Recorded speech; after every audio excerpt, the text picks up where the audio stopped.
April 17th, 2018. We are on the merge of 3 Game 2s tonight in the NBA playoffs as we speak. Welcome to Third Down. I'm your host, T. Wayne the Don. It is a beautiful day outside in Louisiana today. Also, it makes it more beautiful when you know in your Game 2 tonight, you have a chance to go 2-0 to come back home on Thursday. I tell you what, it feels good to talk. We'll talk about the Pelicans. There are some things I think that need to happen today when they take on the Portland Trail Blazers. But I want to talk about all the playoffs so far. Philadelphia, Game 1 on Saturday night looked like they was unstoppable. Like they was on the road to beat Miami 4-1. And which it still can happen. Last night, D-Wade had a classic performance that was just classic D-Wade. The reason why D-Wade is a Hall of Famer right there for that reason. To get into them, San Antonio just didn't have the sauce, man, in the second half. What they had, the high energy they had in the first half, but just like they only got 1 or 2 options on offense to score points. So we'll talk about the Spurs. Now they down 2-0 going back home to San Antonio. Talk about the slate of games tonight with Portland. We're gonna talk about some other ones tonight. Just talk about the Cleveland Cavaliers. The Cavaliers had trouble this past weekend with Victor Oladipo. I'm going to talk about something. Who won the trade between Oklahoma City and the Indiana Pacers? Remember, they traded for Victor Oladipo earlier in the year to get Paul George, and they traded Sabonis to get Paul George, and they got Victor locked up for the next couple of seasons and Sabonis. So who really won this trade? We'll talk about that in a little while, but let's go ahead on. Let's go back to this past weekend. I should have put my NFL music on for this one, but I didn't. This past weekend, it was a great way to start the playoffs. It tipped off with the Spurs and the Golden State Warriors as the Warriors defeated the Spurs on Saturday, 113-92. Then followed up with the Wizards and the Raptors beat the Wizards 114-106. Then the 76ers and the Heat, 130-103. And then the Portland Trailblazers versus the New Orleans Pelicans. Pelicans defeated the Trailblazers 97-95. Then we continue Game 1s on Sunday with the Boston Celtics defeating, what a thriller game that was, and went to overtime, 113-107 over the Bucks. Pacers defeated the Cavaliers 98-80. Thunder defeated the Jazz 116-108. And the Rockets, I mean, Jesus Christ, I got to say something about Minnesota. Minnesota had times in that game where they really could have won that game. But we're going to break down each game after a while. Just going through the scores right quick. And last night, the Heat came back. Classic Dwayne Wade performance. 28 points last night in the ball game. He was the lead man with Gordon Dragic having 20 behind him. Classic D-Wade last night. 28 points in the ball game. What a performance by the vet to go back and tie this series and bring it to Miami and have a chance to start taking the lead going with the Heat. D-Wade had 28.7 rebounds last night. He was a man with a mission coming off that bench. Shout out to D-Wade, man. Still showing that he can still ball, bro. Shout out. Ben Simmons had 24 points. He was the high man for the Philadelphia 76ers. The Heat won 113-103. The thing about it, looked like Miami defended that extra pass. And I think one thing to me I noticed last night, when they couldn't really get to their Euro style of basketball, really, truly the fundamentals of Miami's really was defending them well. And they had to play more one-on-one. That's when Philadelphia really struggles. They don't really truly have a true one-on-one guy without Embiid really out there being in the court. Whiteside not really involved with this series because of so many different players and different skill set that don't fit his skill set. When they get down to the true one-on-one player, I think that is Embiid, in my opinion. I think that's what's going to change this series. I think once Embiid and Whiteside really go at each other, the series is going to be a whole different series when they get to Miami. Now, Game 1, they was just looking like a Euro team. Game 1, they was making the extra pass. Everybody was involved. Everybody was touching the basketball on the offensive end. They have so many great shooters with Bellinelli and J.J. Redick, Dario Saric, Ilyasova. Connaughton. All these guys can shoot from the perimeter, making extra passes. And Ben Simmons find to put his teammates in the best situations going down the floor. I like Ben so much, man, because Ben just remind me of a modern day Magic Johnson. He got the abilities of Magic, but he got somewhat to the mind states of John Stockton, what he can do passing the basketball. It's just so with ease. This young man is special. I don't think we ever going to see like a 55, 50-point game from this man until he develops a jump shot. I looked at Magic Johnson's career high of points. Magic only scored 46 points as a career high. And if Ben Simmons do something like that in his career, that's a positive. But I think John Stockton's career high is 34 points. This guy get others involved, man.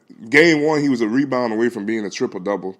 This game, he had a little more struggles, But scored 24 points. He had put his team in the best position to try to win this ball game, but they didn't win. So it is all good. Matter of fact, on NBA TV right now, I'm watching some of the replay of last night with the Philadelphia 76ers and the Miami Heat. I think this series is going to make a turn once Embiid and Whiteside are both involved in the lineups. And hopefully we get to see Embiid in Game 3, and hopefully Whiteside get to step his game up in Game 3 going forward so we could turn this series. I have Philly winning this series in 5, but now, Miami, and D-Wade can give you another performance. I'm not saying you can't expect D-Wade to go out and give you another 28, but D-Wade can come out and at least give you a good 17, 18 in each game. They're putting you in position to stay in the game. I don't see why Miami don't have a chance now. And once the rest of the team start picking it up, because Kelly Olynyk had a hell of a game 1, I don't see why the rest of the team, Grogic, Johnson, and Whiteside get involved. Miami don't have a chance to win this and take this. This can possibly now, if this team play like they played last night, can probably go to 7 games. And Miami still in one in Philadelphia is in their favor now. So this could potentially go 7 games. So this is an exciting series to watch.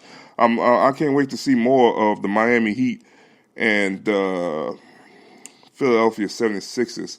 And we're going to talk about Philly after a while with my next scenario about a certain somebody. But we're not going to get all in that right now. Golden State and the Warriors. Golden State and the Warriors. The Warriors and the Spurs is so hard to watch. I watched that game with my buddy last night. That's why I didn't get to do the show. We was talking about it. We watched the game, and for the first half, they did what they were supposed to do. They let Draymond Green shoot the jump shots.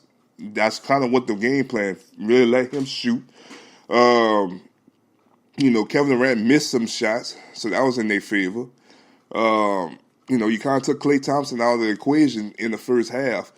You made other players beat you, like Sean Livingston.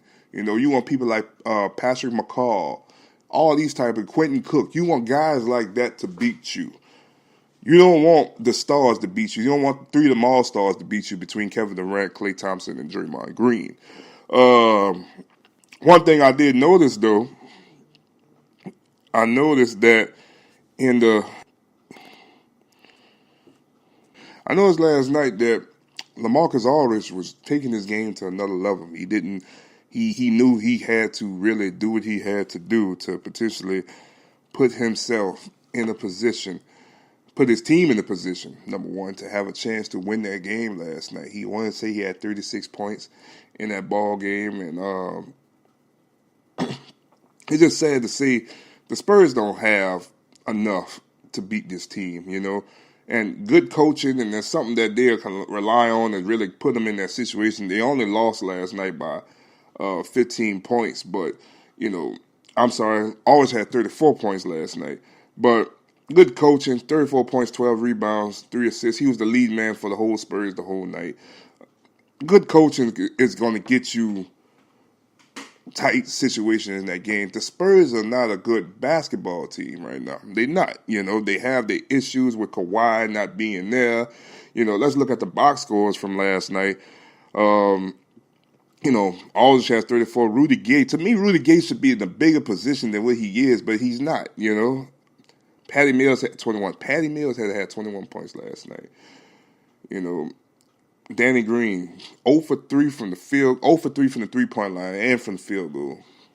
Didn't make no points last night. Kyle Anderson, 1 point. Paul Gasol, 12 off the bench. Tony Parker, 2 points. Manu Ginobili, 10.